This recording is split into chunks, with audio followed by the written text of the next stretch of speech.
Bismillahirrahmanirrahim. Today's topic of discussion is revision of clinicals of liver, biliary duct and gallbladder. तो सबसे पहले आपको मैं इम्पोर्टेंट क्लिनिकल के निशान लगवा देता हूँ।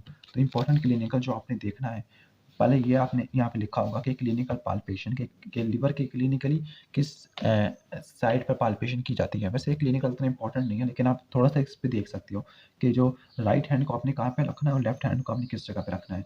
जिसके बाद मोस्ट इंपॉर्टेंट क्लिनिकल वो है सबफ्रेनिक एब्सेसिस। तो आपने इस क्लिनिकल को नहीं छोड़ना। तो ये सबफ्रेनिक एब्सेसिस बहुत ज़्यादा इंपॉर्टेंट है। इसके बाद है हेपेटिक लोबेक्टमी और सेगमेंटेक्टमी। ये इतना ज़्यादा इंपॉर्टेंट नहीं है, तो आप इसको स्किप कर सकते हो। इसके बाद आप यहाँ पर कुछ दो इंपॉर्टेंट कॉज लिखे हुए हैं कि लिवर की लैसिरेशन क्यों ज़्यादा कॉमन होती है। तो यहाँ पर आप इन दो कॉज को अंडरलाइन कर सकते हो जिस तरह मैंने किया हुआ है। इसके बाद ये बहुत इंपॉर्टेंट एमसीक्यू बन सकता है ये वाला कि अबेरेंट हेपेटिक आर्टरी कहाँ से निकलती है। इसके बाद variation in liver relationship of hepatic artery, ये भी। तो ये वाले दो क्लिनिकल एमसीक्यू में आ सकते हैं, ये वाला क्लिनिकल भी एमसीक्यू में आ सकता है, वेरिएशन वाला।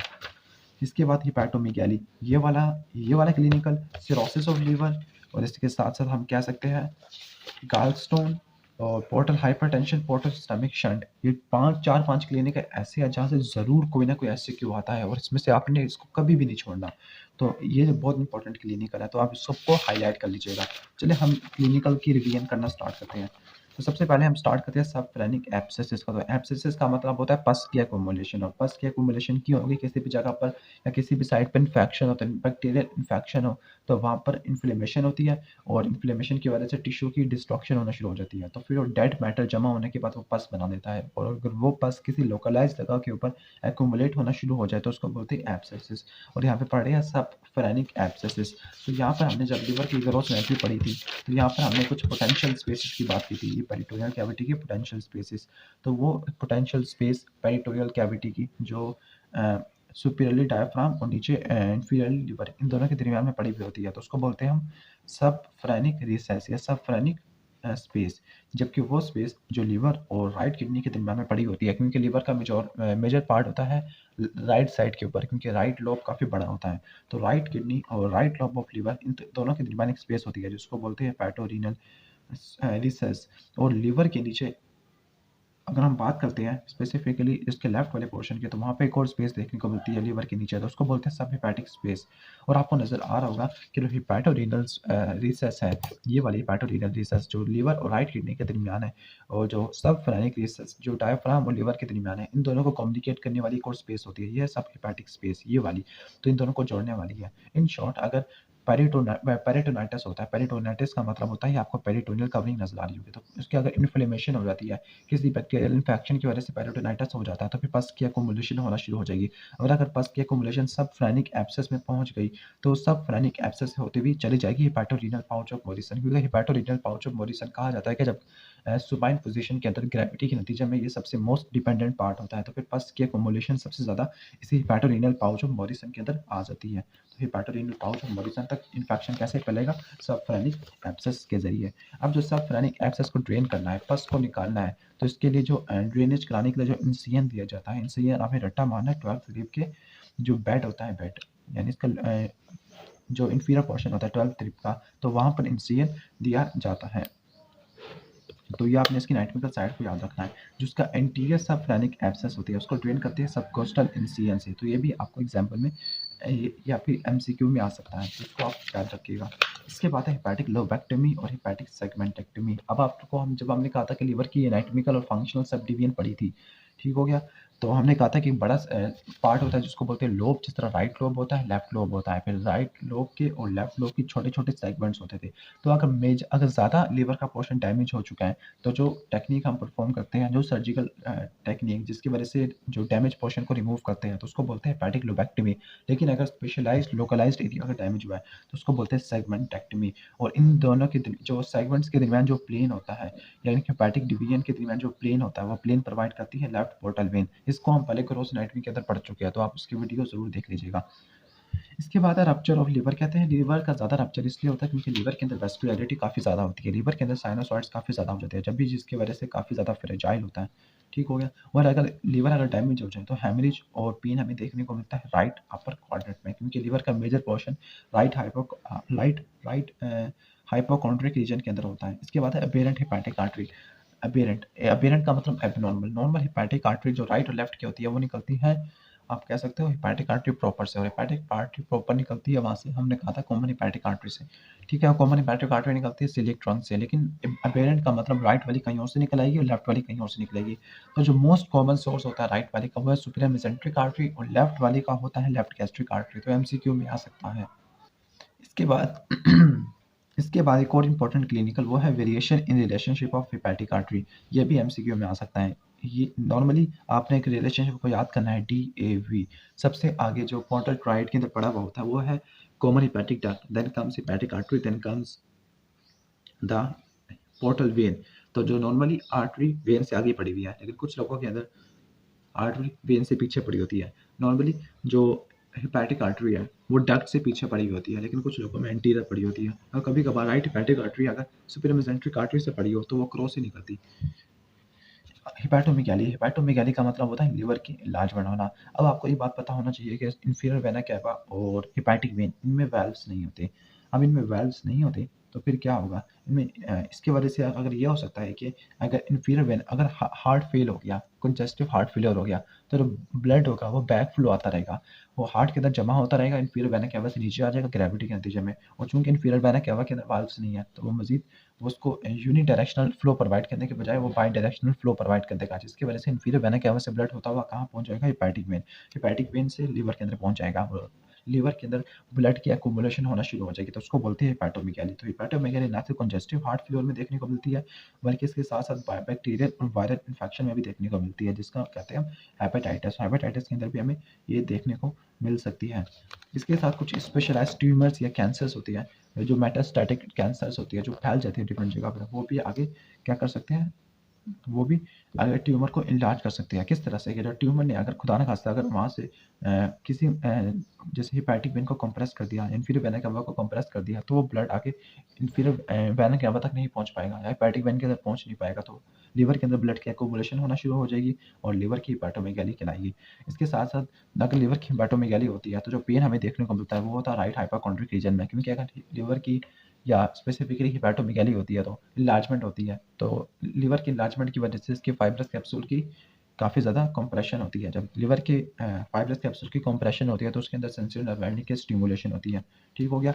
जब यहाँ पे एक और इंपॉर्टेंट एमसीक्यू भी आया हुआ है कि जो कैंसर सेल्स होते हैं वो लिवर के पास कहाँ से आ सकती है, राइट ब्रेस्ट से। किस तरह से, क्योंकि जो थोरैसिक लिम्फेटिक नोड्स होते हैं और जो बेयर एरिया ऑफ लिवर, जो लिवर की सुपीरियर सरफेस होती है जो डायफ्राम से कॉन्टैक्ट करती है, उस एरिया पर पेरिटोनियम की रिफ्लेक्शन होती है, जिसकी वजह से वहाँ पे पेरिटोनियम कवर नहीं करती उस एरिया को, तो इस एरिया को बोलते हैं बेयर एरिया। तो जो बेयर एरिया की जो लिम्फेटिक ड्रेनेज होती है और थोरैसिक लिम्फेटिक नोड ये आपस में कम्युनिकेट करती हैं, जिसकी वजह से जो थोरैसिक लिम्फेटिक नोड जो ब्रेस्ट से लिम्फ लेके आ रहे हैं वो आगे यहाँ पर कैंसर सेल को पहुंचा सकते हैं। इसके वजह से कैंसर यहाँ तक फैल सकता है। इसके बाद देख लेते हैं सिरोसिस ऑफ लीवर। ये भी इंपॉर्टेंट क्लिनिकल है। तो सिरोसिस का मतलब होता है कि अगर कोई भी नॉक्सियस या टॉक्सिक एजेंट ने लीवर को डैमेज कर दिया, तो लीवर के डैमेज हो जाने की वजह से जो उसका डैमेज पार्ट है उसको रिप्लेस करने के लिए फिब्रोटिक टिश्यू आएगा। वो फिब्रोटिक टिश्यू आगे क्या करेगा, वो फिब्रोटिक टिश्यू आगे लिवर के स्कैरिंग यानी लिवर काफ़ी ज़्यादा स्कार टिश्यू बनना शुरू हो जाएगा, क्योंकि लिवर के अंदर फंक्शनल टिश्यू कम और फिब्रोटिक टिश्यू ज़्यादा हो रहा है। तो इस कंडीशन को बोलती है सिरोसिस। सिरोसिस का एक काज होता है क्रोनिक अल्कोहलिज्म,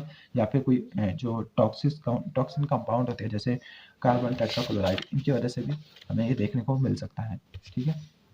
अब इसके बाद है यहाँ पर के जो सिरोसिस है, सिरोसिस का जो मेन इफेक्ट क्या होता है, सिरोसिस की वजह से होगा क्या कि लिवर के अंदर फिब्रोटिक टिश्यू को ज़्यादा एक्युमुलेट होना शुरू हो गया, तो वो फिब्रोटिक टिश्यू आगे किसको कंप्रेस कर सकता है, वो लिवर की सर्कुलेशन को कंप्रेस कर सकता है, जैसे पोर्टल सर्कुलेशन को भी कंप्रेस कर सकता है, जिसकी वजह से पोर्टल सर्कुलेशन मजीद आगे नहीं बढ़ सकती। मतलब इन शॉर्ट पोर्टल सर्कुलेशन का प्रेशर काफ़ी ज़्यादा हो जाएगा, उस कंडीशन को बोलते हैं पोर्टल हाइपरटेंशन। और जब पोर्टल हाइपरटेंशन होती है तो तो ज़्यादा ब्लड को डिस्चार्ज कराने के लिए, डिस्पोज ऑफ कराने के लिए पोर्टोसिस्टमिक शंट्स ओपन होना शुरू हो जाती है। और पोर्टोसिस्टमिक शंट्स हमने पढ़ा था कि यहाँ पर थे, एक था इसोफेगस के इंफीरियर एंड पे था, रेक्टम पे था, ठीक है, इसोफेगस के।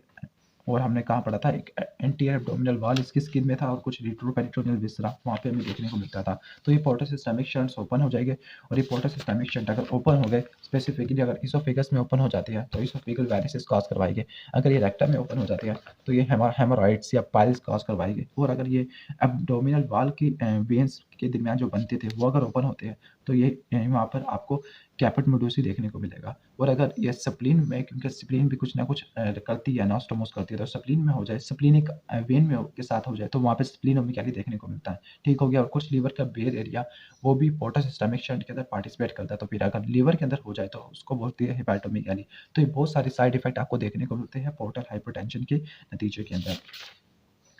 अब हम ये देख लेते हैं मोबाइल गॉल ब्लैडर। ये आपको नजर आ रहा होगा। नॉर्मली जो गॉल ब्लैडर होता है वो लीवर की पोस्टरो इंफीरियर सरफेस या विसरल सरफेस के साथ अटैच होता है। ठीक हो गया। और ये इमोबाइल होता है, लेकिन कभी कभार गॉल ब्लैडर को सस्पेंड करने वाली एक मेजेंट्री होती है। तो अगर गॉल ब्लैडर की मेजेंट्री हो जाए तो गॉल ब्लैडर काफी मोबाइल हो जाएगा। और चूंकि गॉल ब्लैडर मोबाइल हो गया तो अगर पेरिस्टालसिस हो रही है तो गॉल ब्लैडर वही ये आपस में ट्विस्ट होता रहेगा। और अगर ट्विस्ट हो जाए और ट्विस्ट होने की वजह से किसी भी विसरा की जो वेस्ट जो उसकी आर्टिकल सप्लाई वो आगे कंप्रेस हो जाए तो इसकी इन्फॉक्शन हमें देखने को मिलती है। इस कंडीशन को बोलते हैं वोल्वुलस। जो लीवर की बायोप्सी का मतलब लीवर का कोई ना कोई टिश्यू लेना ताकि हम लीवर को देख सकें कि लीवर के अंदर कौन कौन से डिजीज हो सकते हैं, या हेपेटाइटिस को डायग्नोस करने के लिए कि बैक्टीरियल या वायरल है। तो जो नीडल जो इंसियन देते होते हैं वो राइट एंड इंटरकोस्टल स्पेस में देती है in the mid axillary line. और इंसियन स्पेसिफिकली उस कंडीशन के अंदर देते हैं एक्सपायरेशन के अंदर, ताकि कोस्टो डायफ्रामेटिक रिसेस कम से कम हो और जो पैरोटिटाइटिस होने के चांसेस या प्लूराइटिस होने के चांसेस काफ़ी कम से कम हो। इसकी बात है variation in cystic and hepatic artery. तो सिस्टिक और कॉमन हेपेटिक आर्टरी मिलकर बनाना होता है बाइल डक्ट। तो इनकी यूनियन लो यूनियन भी हो सकती है और हाई यूनियन भी हो सकती है। तो आपको नजर आ रहा होगा ये लो यूनियन का मतलब काफ़ी ज़्यादा नीचे जाके उन्होंने किया। ठीक है। तो ये वाला आपको लो यूनियन देखने को मिलेगा। जब लो यूनियन होगा तो जब बाइल डक्ट काफ़ी ज़्यादा शॉर्ट होगी, क्योंकि काफ़ी देर बाद जाके उन्होंने मिले हैं, तो बाइल डक्ट काफ़ी ज़्यादा शॉर्ट होगी। और कभी कभार जो सिस्टिक डक्ट और कॉमन हेपेटिक डक्ट को जोड़ने वाला फिब्रोटिक टिश्यू भी होता है। तो अगर फिब्रोटिक टिश्यू हो गया तो फिर अगर गॉल ब्लैडर को रिमूव करना पड़े तो जो कॉमन हेपेटिक डक्ट को भी रिमूव करना पड़ जाएगा, क्योंकि दोनों डक्ट आपस में जुड़ी हुई होती है फिब्रोटिक टिश्यू के जरिए। दूसरा यूनियन हाई यूनियन देखने को मिल सकता है। हाई यूनियन के अंदर कॉमन हेपेटिक डक्ट और सिस्टिक डक्ट काफी ऊपर जाके मीट कर रही है। और तीसरा आपको स्वर्विंग कॉज का मतलब सिस्टिक डक्ट होती है वो राइट हेपेटिक डक्ट को सर्कल करती होती है। ठीक है, चक्कर काटती होती है उसके अराउंड, तो उसको बोलते हैं स्वर्विंग कॉज। तो स्वर्विंग कॉज लो यूनियन हाई यूनियन हमें देखने को मिल सकता है। ठीक है। सेसरी हेपेटिक डक्ट सिर्फ आपने इतना याद रखना है कि सेसरी हेपेटिक डक्ट इनकी जो अबेरेंट पोजीशन या फिर जो एक्स्ट्रा होती है ये इनके डैमेज होने के चांसेस काफ़ी ज़्यादा होते हैं जब हम गॉल ब्लैडर को रिमूव करते हैं। इस कंडीशन को बोलते हैं कोलिसिस्टेक्टमी। अब इसके बाद है गॉल स्टोन। गॉल स्टोन का मतलब होता है जो स्टोन की फॉर्मेशन, स्पेसिफिकली जो कोलेस्ट्रॉल क्रिस्टल्स होते हैं उनकी एक्युमुलेशन होना शुरू हो जाना गॉल ब्लैडर के अंदर। नॉर्मली ये होता है कि अगर कोलेस्ट्रॉल काफ़ी ज़्यादा कह सकते हैं कि ये हाइड्रोफोबिक कंपाउंड होता है, इसको किसी सोल्यूशन के अंदर सोलुबलाइज करना हो तो हमें एम्फीपैथिक कंपाउंड चाहिए जैसे बाइल साल्ट और लेसिथिन। लेकिन अगर बाइल साल्ट और लेसिथिन कम और कोलेस्ट्रॉल ज़्यादा हो जाए तो कोलेस्ट्रॉल की प्रेसिपिटेट बनना शुरू हो जाती है। तो इस कंडीशन को बोलते हैं गॉलस्टोन। तो गॉलस्टोन आपने यहाँ पे वर्ड्स को फोकस करना है। जैसे most common site impaction. Impaction का मतलब जहाँ पे रुक जाएगा। ठीक हो गया। यहाँ पे वो किसी जगह को ऑब्स्ट्रक्ट कर देगा तो वो होती है distal end of common bile duct. और वो कौन सी कॉमन जगह है? ठीक है, देन दो कॉमन साइट्स आपने याद रखनी है जो बाइल स्टोन की इम्पैक्शन की, तो वो है हार्टमैन पाउच और एक है distal end of bile duct. जबकि जो लेस कॉमन जो होती है एनाटॉमिकल साइट वो होती है हेपेटिक और सिस्टिक डक्ट। तो आपने पहले कॉमन चीज़ों को याद रखना है, distal end of bile duct और हार्टमैन पाउच। और हार्टमैन पाउच असल में जो नेक ऑफ गॉल ब्लैडर और सिस्टिक डक्ट के जंक्शन के ऊपर पड़ा हुआ होता है। ठीक हो गया। अब इसके बाद जो पेन होता है गॉल ब्लैडर का, तो गॉल ब्लैडर का पेन एपिगैस्ट्रिक रीजन में जाता होता है और राइट हाइपोकॉन्ड्रिक रीजन दोनों की तरफ जाता होता है। ठीक है, ये पेन जो इम्पैक्शन की वजह से हुआ। ठीक हो गया। अब पेन इसका कभी एपिगैस्ट्रिक में जा रहा, कभी राइट हाइपोकॉन्ड्रिक में। तो अगर इनिशियली अगर गॉल स्टोन गॉल ब्लैडर के अंदर होते हैं तो पेन आपका एपिगैस्ट्रिक रीजन में देखने को मिलता है। लेकिन अगर गॉल ब्लैडर से गॉल स्टोन मूव करते हुए चले गए सिस्टिक डक्ट में या फिर कॉमन हेपेटिक डक्ट के अंदर तो पेन आपको राइट हाइपोकॉन्ड्रिक रीजन तक देखने को मिलेगा। और अगर इन्फ्लेमेशन होगी, इन्फ्लेमेशन का जो पेन होता है वो पोस्टीरियर थोरेसिक वाल में देखने को मिलता है, क्योंकि वहाँ पर जो या फिर राइट शोल्डर में देखने को मिलता है। और राइट शोल्डर में हमने कहा था कि जो सप्लाई करने वाली नर्व होती है उसकी डर्मेटोम भी C3 C4 होती है और राइट शोल्डर को सप्लाई करने वाली होती है सुप्राक्लेविकुलर, और जो गॉल ब्लैडर को सप्लाई करने वाली फ्रेनिक नर्व होगा। ठीक हो गया। और इसी तरह डायफ्राम की इरिटेशन की वजह से भी पेन शोल्डर की तरफ रेफर कर सकता है। और अगर जो बाइल अगर गॉल ब्लैडर से लीव ना कर सका क्योंकि गॉल स्टोन ने ऑब्स्ट्रक्ट कर दिया तो ऑब्स्ट्रक्टिव जॉन्डिस हो जाएगा। इसके बाद है गॉल स्टोन इन डुodenum के अगर गाल ब्लैडर के अंदर गाल स्टोन बनना शुरू हो गए तो वो गाल ब्लैडर की इन्फ्लेमेशन काज करवा देगी। अगर इन्फ्लेमेशन हो गया और गाल ब्लैडर की डायलेशन होगी, क्योंकि इन्फ्लेमेशन हो गई है और गाल स्टोन काफ़ी ज़्यादा हो गया, तो गाल ब्लैडर अपने जो सराउंडिंग विसरा के साथ एडहियन करना शुरू कर देगा। तो यहाँ पर एडहियन नजर आ रही है कि सुपीरियर पार्ट ऑफ डोडिनम और ट्रांसवर्स कोलम, तो ये पार्ट आपस में चिपक जाएंगे। फिर इन्फ्लेमेशन की वजह से अल्सीरेशन होना शुरू हो जाएगी, टिश्यू की डिस्ट्रक्शन होना शुरू हो जाएगी, और टिश्यू की डिस्ट्रक्शन की वजह से एबनॉर्मल फिस्टुला बनना शुरू हो जाएगा। और ये फिस्टुला क्योंकि जीआईटी के साथ बना है तो उसको बोल देंगे कोलिसिस्टोएंटेरिक फिस्टुला। तो ये fistula superior part of duodenum और ट्रांसवर्स कोलम दोनों के साथ बन सकता है। अब इसकी वजह से होगा क्या, अगर इसके साथ बन गया सुपीरियर पार्ट ऑफ डोडिनम के साथ, जो गाल स्टोन होते हैं वो इस एरिया से निकलने के बाद डोडिनम में चले जाएंगे और वो इलियोसिकल वाल्व के ऊपर जाके कंप्रेस हो जाएंगे, क्योंकि यही नेक्स्ट स्फिंक्टर होता है, और वहां पे आके स्मॉल इंटेस्टाइन की ऑब्स्ट्रक्शन काज करवा देंगे। और इस कंडीशन को बोला कि गाल स्टोन आइलियस। और दूसरी तरफ अगर ट्रांसवर्स कोलोन के साथ मिल गए, और आपको पता है कि कोलोन के अंदर काफ़ी ज़्यादा गैस होती है, तो कोलोन की गैस गाल ब्लैडर के अंदर आ जाएगी, और गाल ब्लैडर को अगर रेडियोग्राफी के लिए देखें तो हमें वहाँ पे गैस नजर आ रही होगी, गैस की बबल्स नजर आ रही होगी। तो इस तरह हम डायग्नोस कर सकते हैं कि कोलिसिस्टोएंटेरिक फिस्टुला गाल ब्लैडर और ट्रांसवर्स कोलोन के दरमियान बना है। अब इसके बाद पोर्टल हाइपरटेंशन पहले देख चुके हैं। इसके बाद है पोर्टोसिस्टेमिक शंट्स। पोर्टोसिस्टेमिक शंट्स एक होता है पोर्टोसिस्टेमिक नॉस्टोमोसिस, जो नॉर्मल होता है, जो हमारी बॉडी के अंदर होता है, जो जिसका मेन पर्पज है कि जो ज़्यादा जो पोर्टल ब्लड आ गया उसको डिस्पोज करा देना। एक पोर्टल सिस्टमिक शंट जो हम खुद क्रिएट करेंगे, ताकि ज़्यादा जो पोर्टल ब्लड के को हम सिस्टमिक सर्कुलेशन के तहत डाल सके, और इसकी वजह से जो पोर्टल हाइपरटेंशन है उसको मिनिमाइज किया जा सके। तो इसके दो तरीके होते हैं पोर्टल सिस्टमिक शंट के। एक होता है सप्लीनोरियल नास्टोमोसिस, तो आपको नजर आ रहा होगा ये सप्लीनोरियल नास्टोमोसिस, क्योंकि आपको पहले से पता है कि तो सप्लीनिक वेन और सुपीरियर मेसेंट्रिक वेन ने मिलकर पोर्टल वेन बनाना है। तो सुपीरियर मेसेंट्रिक वेन को जोड़ देते हैं किसके साथ, लेफ्ट रीनल वेन के साथ। इसकी वजह से ये होगा कि जो ज़्यादा पोर्टल ब्लड होगा वो सप्लीनिक वेन के जरिए लेफ्ट रीनल वेन में चला जाएगा, लेफ्ट रीनल वेन से यूरिन के अंदर चला जाएगा। इसी तरह पोर्टल हाइपरटेंशन कम से कम होगी। और दूसरा तरीका यह होता है कि ट्रांसजुगुलर इंट्राहेपेटिक पोर्टोसिस्टेमिक शंट। अब ट्रांसजुगुलर का मतलब एक स्टेंट डालेंगे या फिर एक कैथेटर डालेंगे, ठीक हो गया।